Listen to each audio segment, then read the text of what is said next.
Olá, meus irmãos. Mais uma vez temos a felicidade de aqui nos encontrarmos virtualmente, já que estamos temporariamente impossibilitados de nos encontrar fisicamente, para dar continuidade ao ciclo de palestras do Núcleo Espírita Alta de Souza. Me chamo Lucas Paixão, para aqueles que não me conhecem. E antes que a gente possa iniciar a nossa palestra de hoje, eu gostaria de dar alguns recados da casa. Apesar da pandemia, apesar de todos os problemas que nossa sociedade está vivendo, nós continuamos assistindo às diversas famílias que sempre encontraram no Núcleo Espírita Alta de Souza um porto seguro, um local onde eles podem, de alguma maneira, mitigar um pouco os sofrimentos e as dores. Continuamos dessa maneira a realizar as doações para as famílias que lá estão cadastradas. E nesse período que a gente sabe que muitos empregos estão suspensos, que a dificuldade financeira aumentou em outras famílias que até nem tinham antes esse problema, as doações também aumentaram. A necessidade das doações, de receber as doações aumentaram, pois aumentamos a quantidade de famílias assistidas e tentamos abarcar sempre o maior número de pessoas. Por isso gostaríamos de contar com a sua ajuda. Você que pode ajudar de alguma maneira, seja doando alimentos, kit de limpezas, ou se não puder ir comprar, quiser doar dinheiro também, não tem problema. Os nossos dias, agora em junho que estamos recebendo as doações, são todas quartas-feiras e sábados, das 14h30 às 17 horas, e aos domingos, das 8h30 às 10h30. Se por algum motivo você não puder ir nesses horários ou nesses dias, não tem problema. Ao chegar na frente do Alta de Souza, em outro dia qualquer, existe uma plaquinha lá, um aviso, onde tem um endereço de uma de nossas vizinhas, que pode receber essas doações que você se dispõe a levar até lá. Com certeza, fazendo essa corrente do bem, nós vamos conseguir ajudar uns aos outros. A relação dos kits que estamos mais necessitados será colocada em um cartaz ao final dessa palestra. É só vocês olharem e anotarem. Muito obrigado, meus irmãos. E agora, vamos fazer a nossa prece para pedir, solicitar aquela inspiração que vem do alto e para acalmar a nossa mente, de modo que consigamos aproveitar esses poucos minutos que aqui teremos, mas para tentar refletir um pouco sobre as lições que muitas vezes traz um alívio para o nosso coração. Deus, Pai de infinita bondade, Jesus, irmão maior, ajuda-nos, Senhor, mais uma vez, mais um instante de nossa existência. Dar-nos a mão nesses momentos tão turbulentos.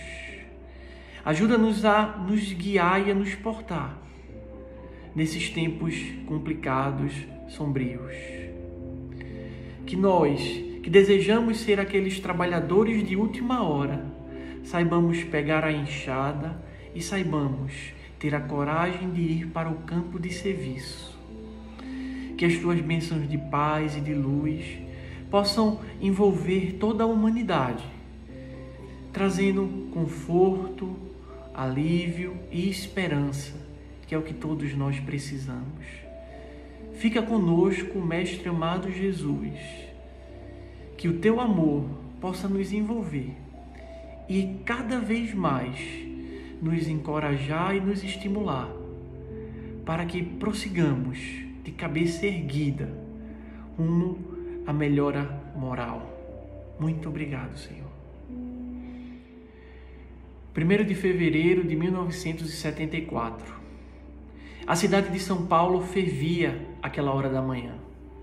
As pessoas já tinham saído para o trabalho, pois cedo se chega ao trabalho. Era 8h45 quando tudo começou. No centro de São Paulo, um dos edifícios mais movimentado, 25 andares, mais de 700 empregados. E lá, no 12º andar, um dos ar-condicionados entra em curto, provocando um incêndio, que em poucos minutos toma conta do prédio. Aquela fumaça preta podia ser vista à distância. As pessoas desesperadas no prédio corriam para tudo que é canto, mas o fogo já tinha tomado grande parte dos andares, daquele andar de onde tudo começou para cima. Alguns já tinham tombado mortos e outros, em desespero, utilizavam daqueles corpos que tinham morrido por asfixia, alguns por queimadura, utilizavam de alguma forma como uma barreira para tentar fugir daquele fogo devorador. Outras pessoas se lançavam embaixo de mesas, tentando encontrar alguma maneira de sair com vida dali. Eis que depois de algum tempo, quando o fogo parecia destruir cada vez mais e não dar trégua de jeito nenhum, quando se esperava que os bombeiros fizessem alguma coisa, mas estava bastante difícil combater aquele incêndio, as pessoas começam a tomar uma atitude desesperada para tentar manter-se vivo. As pessoas que acompanhavam da rua começam a observar e veem quando a primeira pessoa se atira lá de cima, do 14º andar. Aquela atitude desesperada era uma atitude na tentativa de se agarrar em algo, conseguir permanecer vivo mesmo após essa queda gigantesca. Cordas de roupas eram lançadas da janela e as pessoas se lançavam a partir daí para tentar de alguma forma escapar daquele fogo devorador. O incêndio do edifício Joelma marcou muito a história aqui do Brasil e foi um dos piores acidentes dos quais já ouvimos falar. Talvez algumas das pessoas que estejam acompanhando aqui a palestra nunca tenham ouvido, mas se pesquisarem na internet, verão esse fato tão triste da nossa história.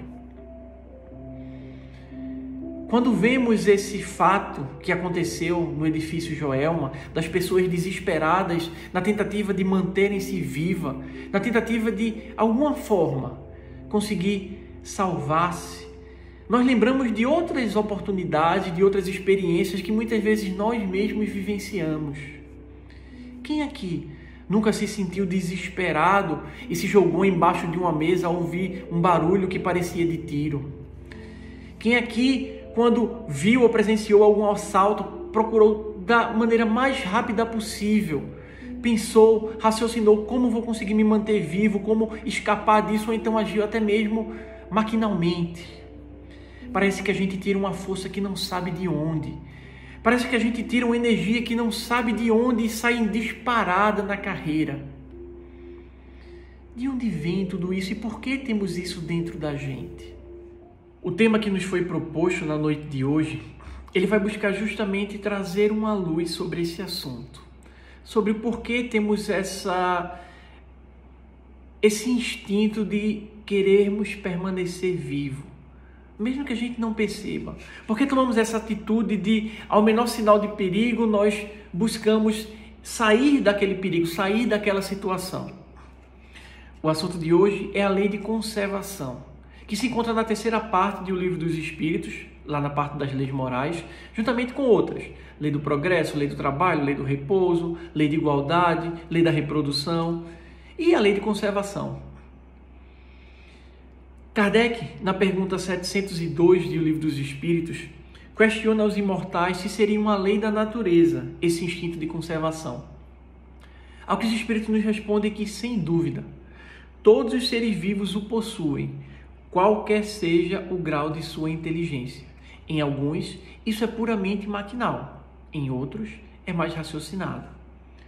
Com que fim, então, outorgou Deus a todos os seres vivos esse instinto de conservação? Volta a questionar Kardec na pergunta 703.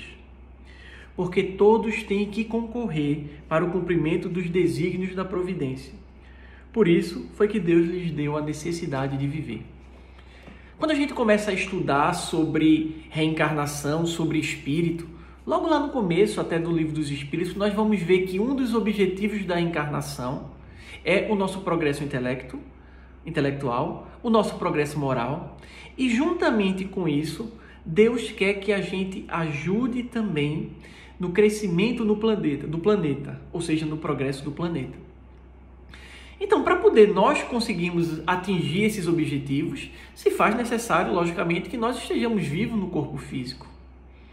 Então, por isso que nós temos esse instinto de conservação desde os seres mais primários, desde os animais, como nós podemos acompanhar em diversos documentários quando a gente liga na TV e a gente vê muitas vezes o animal ele está cercado por diversos leões, por diversas hienas, por que seja.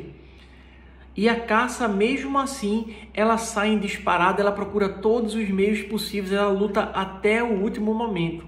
Muitas vezes, até quando ela é pega pelo animal, pelo aquele grande felino, ela procura todo momento ainda tentar sair daquilo, até que chega um momento que ela vê que não dá mais, aí sim, ela se entrega. Então, a gente vê que a gente tem isso, que a gente tem essa força dentro da gente que mesmo que a gente não perceba, tal qual respirar, a gente não percebe que está respirando, a gente não percebe que está na hora de puxar o ar, está na hora de soltar o ar. Não, a gente faz isso maquinalmente. A mesma coisa se dá com esse instinto de conservação. A gente tem e a gente não percebe que o tem. Mas basta acontecer, como eu já citei, basta a gente ouvir um barulho de um tiro que a gente sai correndo, que a gente não fica perto. Mas, juntamente com isso, a gente pensa, tá, Deus nos dá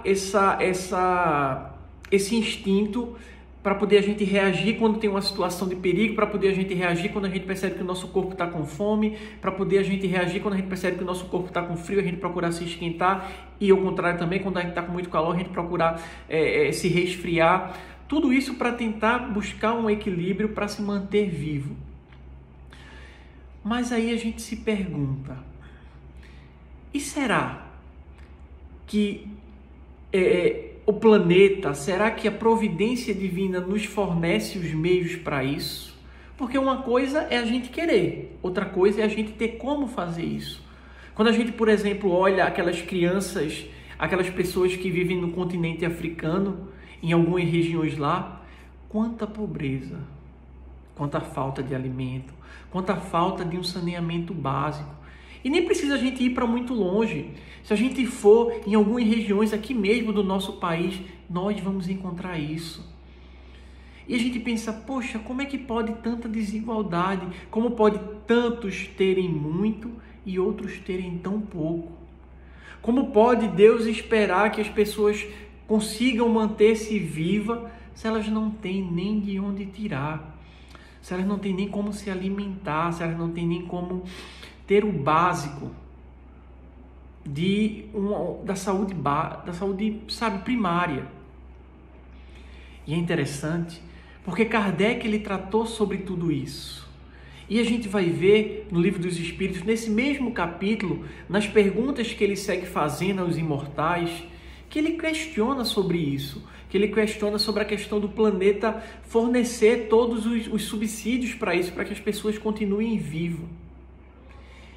E para nossa surpresa, talvez, os espíritos nos mostram que sim, o planeta fornece tudo isso, mas nós não sabemos utilizar. E é interessante porque tem até uma pergunta, e eu peço licença para ler mais uma vez para vocês, é a pergunta 706. Kardec questiona se pelos bens da terra unicamente se devem entender os produtos do solo. Porque na pergunta anterior, os espíritos nos falam justamente isso, que a terra ela nos dá todos os produtos que se fazem necessário para que a gente viva. E aí ele pergunta então, mas vocês estão se referindo somente aos produtos do solo, por exemplo, alimentos que a gente planta e tudo mais, essas coisas? E aí os espíritos nos respondem, o solo é a fonte primacial, de onde promanam todos os outros recursos, pois que, em definitivo, esses recursos são simples transformações dos produtos do solo. Por bens da terra, se deve, pois, entender tudo que o homem pode gozar nesse mundo. Então a gente começa a compreender que tudo que a gente utiliza, seja um carro, seja uma televisão, seja uma cama, seja um alimento, tudo isso provém desse planeta, do nosso planeta, e que seria capaz de servir para toda a humanidade que aqui se encontra. Porque existe uma coisa, meu irmão, que muitas vezes a gente se encontra, meus irmãos, que a gente não está aqui a Deus dará. que a gente não foi lançado aqui por um acaso, por um lançar de dados e a gente veio parar aqui. Não é assim. Tudo está encadeado. Todas as coisas que acontecem, todos os processos que acontecem estão encadeados. O planeta, ele fornece todos os bens necessários para que nós possamos conseguir usufruir e para que nenhuma pessoa passasse por essas necessidades e essas dificuldades. Só que qual é o problema? A gente não sabe utilizar disso. A gente não sabe ser tal qual, como ele bem usa aqui um exemplo, um árabe no deserto. Que muitas vezes o árabe, quando está lá no deserto, o homem, quando está lá no deserto, ele sabe racionar todas as coisas para que ele não passe a necessidade. Naquele momento em que ele lá se encontra, ele sabe que precisa racionar água, ele sabe que precisa racionar a comida, porque não vai encontrar assim tão fácil. Mas nós por não sabermos fazer esse racionamento, terminamos abusando de todos esses bens que o planeta nos oferece. E terminamos passando do limite. Quando a gente aprende, quando a gente entende que temos direito a utilizar de tudo isso, porque tem até uma pergunta, a pergunta 719, quando Kardec questiona se merece censura ao homem por procurar o bem-estar. Os espíritos nos dizem, é natural o desejo de bem-estar. Deus só proíbe o abuso por ser contrário à conservação. Ele não condena a procura do bem-estar, desde que não seja conseguido, isso é muito importante, meus irmãos, desde que não seja conseguido à custa de outrem, e não venha diminuir-vos nem as forças físicas, nem as forças morais. Não é, sabe, às vezes algumas pessoas dizem, não, porque a gente tinha que viver tal qual o homem da caverna, só com o mínimo do mínimo do mínimo. Não é isso. Não é isso que os espíritos pedem e falam para a gente. Não é errado a gente buscar o bem-estar. Que bom que hoje em dia nós temos transporte para nos levar de um canto ao outro. Nós temos um trem, um ônibus, um carro. Imagina se tivéssemos que nem antigamente que ir andando de um lugar para outro, a quilômetros e quilômetros de distância. Então, ou seja, a tecnologia é muito bem-vinda. O bem-estar é muito bem-vindo também. Porque, ou seja, o bem-estar também provoca, de certa forma, com que nós conservemos os nossos corpos. Se nós formos olhar e fazer um estudo de como viviam os nossos antepassados, nós vamos ver que a expectativa de vida era muito menor do que era no dia de hoje. Por quê? Porque não existia muitas vezes o saneamento básico, porque não existiam alguns cuidados, não existiam alguns produtos para conservação do corpo, para melhoria da saúde, entre outras coisas. Então a gente vê que esse não é o problema. A gente vê que a Terra fornece tudo isso. A gente vê que existe tudo isso. Mas a grande questão é o nosso egoísmo. O grande problema é que nós, quando começamos a utilizar, não olhamos aquele bem físico, aquele bem material, como apenas uma ferramenta que pode nos auxiliar ao nosso progresso. Não. Quantos de nós só faltam morrer quando não conseguem comprar o carro do ano, quando não conseguem comprar o celular da moda, quando não conseguem comprar aquela roupa que acabou de ser lançada? A gente começa a inverter os valores. O importante para mim é ter o material, é ter e não ser. E é isso que os espíritos falam, que a gente deve voltar às nossas armas. É contra justamente isso. É contra essa nossa... Tá me faltando uma palavra agora. Esse nosso costume de apenas amelhar coisas e mais coisas, esquecendo muitas vezes daqueles que não têm nada. Esquecendo que muitas vezes aquilo que nos sobra, nós poderíamos ajudar diversas pessoas. Quem aqui nunca ouviu, por exemplo, aquela história do óbolo da viúva que Jesus contou? Que eles lá estavam, nem contou, né? Que, ou seja, eles estavam lá observando. E, ou seja, chegou o fariseu, falando bem alto para que todo mundo ouvisse, dizendo que estava doando tantas moedas de ouro e tudo mais, porque era uma pessoa muito boa. E lá depois, bem humildemente, tinha uma senhora que doou aquela moeda, que segundo Jesus nos trouxe, era tudo o que ela tinha para se alimentar. Interessante é que quando a gente já tive a oportunidade de presenciar isso nas campanhas do Quilo, mas uma coisa muito até bonita de se ver. Geralmente quem não tem quase nada são os que mais doam, são os que mais sabem abrir a mão, são os que mais sabem pensar no próximo.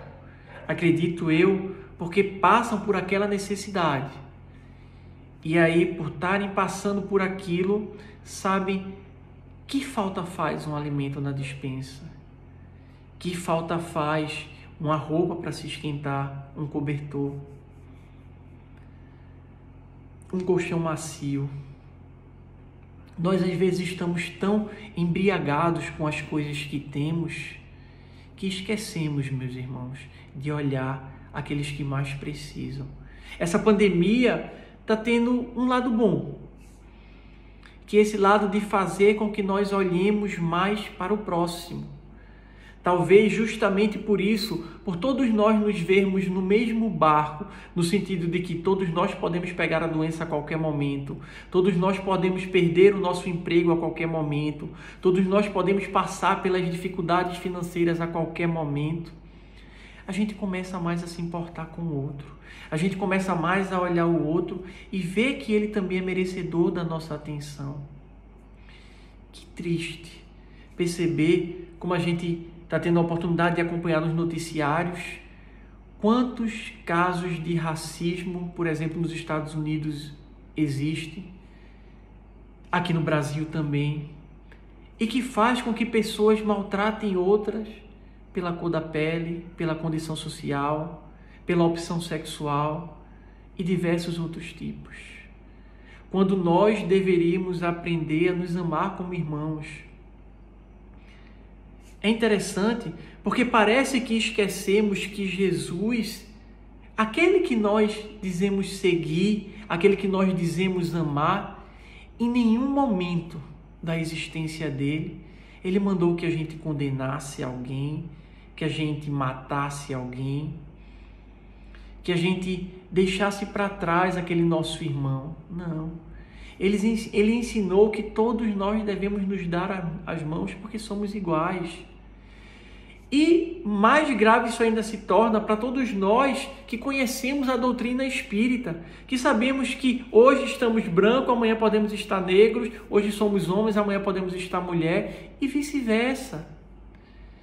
E quantas vezes nós apenas queremos nos fechar no nosso mundinho, no nosso castelo e que o resto dane-se para lá. E essa questão do auxílio, ele não se circunscreve apenas ao auxílio material. Quantas e quantas pessoas não fazem nem bem a sua profissão? Quantas e quantas pessoas, quantos e quantos bancários, por exemplo, não atendem bem aquela pessoa só porque ela não tem dinheiro para investir?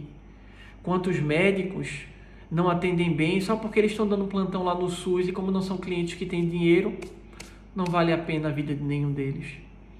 Quantos professores que não estão nem aí se o aluno vai aprender ou não, porque numa escola particular mesmo onde o pai vai cobrar?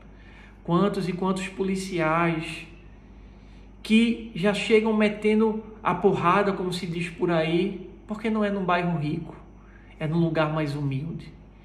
Então precisamos repensar as nossas ideias, precisamos repensar as nossas atitudes. Se nós queremos construir esse mundo melhor, precisamos começar por cada um de nós. Existe uma frase do presidente Obama, aquele dos Estados Unidos, que ele certa vez disse que nós não temos que ficar esperando a pessoa certa e o momento certo chegar. Como muitas vezes a gente diz, um dia vai chegar alguém que vai fazer a mudança, num futuro não muito distante e tal. E ele diz, não, Nós somos essa pessoa que vai fazer a mudança e o tempo é o agora. Então, ou seja, nós precisamos fazer agora essa mudança. Nós precisamos combater dentro de nós esse egoísmo que já está tão gravado dentro da gente que a gente toma atitudes que a gente nem percebe. Que a gente tem alguns comportamentos no nosso dia a dia que, se nós fôssemos parar para pensar, a gente veria que, poxa, realmente, eu não estou agindo bem. Eu estou agindo mal. Sabe, são pequenas coisas, mas que a gente pode fazer a diferença se a gente prestar atenção. E se a gente começasse a ter essas ideias, se a gente começasse a colocar isso em prática, a gente conseguiria auxiliar aquele lá na África que passa fome, auxiliar aquele lá aqui no Brasil que passa fome, porque a gente saberia repartir, a gente saberia tirar do nosso supérfluo e dar. E não precisa nem ser do supérfluo, a gente pode tirar também do nosso necessário, porque a gente pode compartilhar. Que bonito compartilhar. Como é bom compartilhar, como é bom a gente se doar, dar de nós mesmos, meus irmãos. Quando a gente entra em contato com a doutrina dos espíritos, uma das coisas que mais toca na gente, e se a gente ainda não percebeu isso, a gente está fazendo alguma coisa errada. Mas uma das coisas que mais deve tocar a gente é que a gente precisa enxergar o próximo como um irmão. É que a gente precisa entender que a gente só está aqui de passagem, que tudo isso é uma escola. Não adianta de nada a gente ir a um templo, a um centro, a uma igreja, a repetirmos palavras, a ouvirmos as palavras que são ditas, a falarmos alguma coisa da boca para fora, mas não colocarmos no nosso proceder tudo aquilo. Nós seremos aqueles velhos sepulcros caiados, como bem disse Jesus, que são limpos por fora, mas somente podridão por dentro. Nós podemos fazer a diferença. Sejamos essa diferença. Existe uma mensagem que eu gostaria de trazer aqui hoje, que é do livro Desperte e Seja Feliz, de Divaldo Pereira Franco, pelo Espírito Joana de Ângeles. A mensagem é intitulada Vida Social, e ela diz o seguinte: entre as conquistas preciosas do processo de evolução do ser, que abandona o primarismo e alcança os patamares da razão, destacam-se a vida social, o relacionamento com as demais criaturas, que o capacitam ao desenvolvimento das aptidões que lhe estão adormecidas. Enquanto o indivíduo se insula ou evita o convívio com as demais pessoas, permanece sob o assodar das paixões primeiras, nas quais predomina o egoísmo, responsável por inúmeros distúrbios do comportamento psicológico. No relacionamento social, mesmo nas faixas de agressividade, o imperativo de crescimento espiritual faz-se inevitável, por propiciar o esforço de libertação pessoal junto à necessidade de desenvolver a tolerância, a compreensão e a bondade, colocadas à prova no intercâmbio das ideias e na convivência interpessoal. A solidão propicia a visão desfocada da realidade, ao tempo que embrutece, alienando o homem que perde o contato com os valores sociais nos quais se expressam a lei do progresso moral. A convivência social trabalha os sentimentos humanos, estimulando as aptidões para a arte, a cultura, a ação tecnológica, a ciência, a religião. À medida que o ser se autodescobre, mais percebe a necessidade dos relacionamentos sociais, seja para buscar e intercambiar experiências, seja para contribuir em favor do desenvolvimento do grupo no qual se encontra.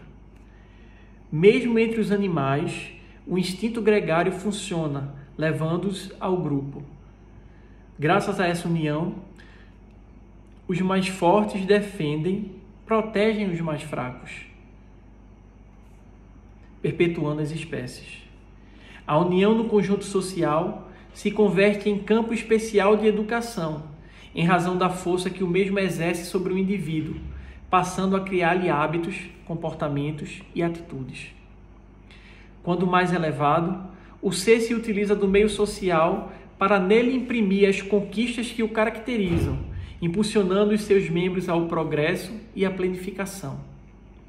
Nessa fase, pode afastar-se da sociedade tradicional para amparar e atender necessidades, aflições e desequilíbrios naqueles nos quais a dor se aloja, sendo rejeitados ou isolados por medidas providenciais que objetivam defender os sadios.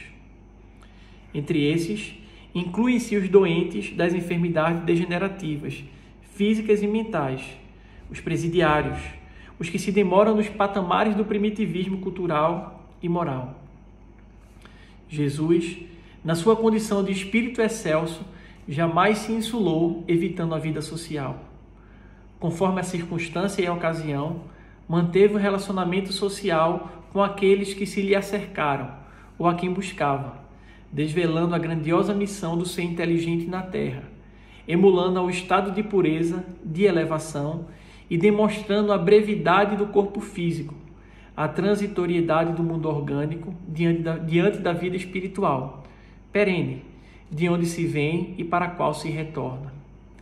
A vida social, portanto, está íncita no processo de evolução das criaturas, encarnadas ou não, já que ninguém consegue a realização espiritual seguindo a sós. Que busquemos assim, meus irmãos, agir o quanto antes, hoje, enquanto ainda é tempo.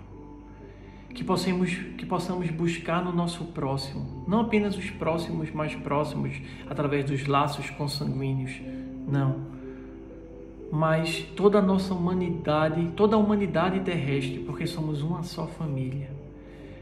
Busquemos, aprendamos a compartilhar, a dividir o que é nosso. Aprendamos a auxiliar os outros para que assim cada qual possa dar a sua parte nesse processo de evolução do planeta e nesse processo de evolução de cada um. Tenhamos a certeza que Jesus espera por cada um de nós. Avancemos.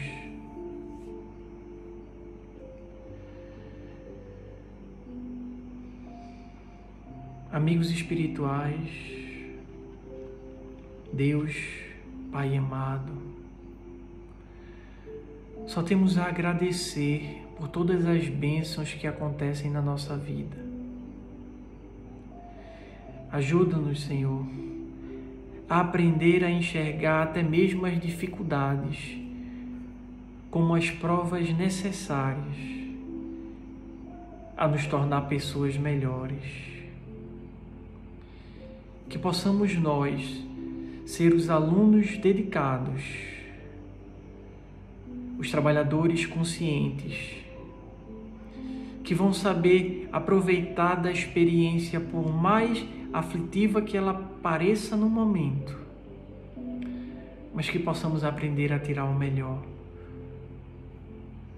Tu, Jesus, mestre amigo, irmão, médico e amigo, Tu que guia os nossos passos, Tu que nos ensinou que o Pai conhece a todos nós, e Tu mesmo, que conhece cada ovelha desse rebanho, envolve-nos em Tua doce vibração, para que nesses momentos, muitas vezes de desespero por causa da pandemia, saibamos e lembremos que não estamos sós. Enche-nos com Teu amor, Mestre amado, e nos utiliza para que sejamos nós aqueles que vão levar o amor para aqueles que se encontram em desespero, que vão levar a luz para aqueles que estão momentaneamente na escuridão. Muito obrigado por tudo, Pai amado. Muito obrigado por tudo, Jesus, Mestre amigo. Muito obrigado, Espíritos amigos que velam por cada um de nós.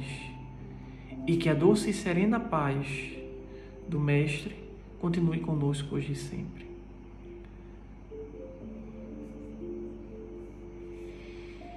Muito obrigado, meus irmãos. Fiquem em paz.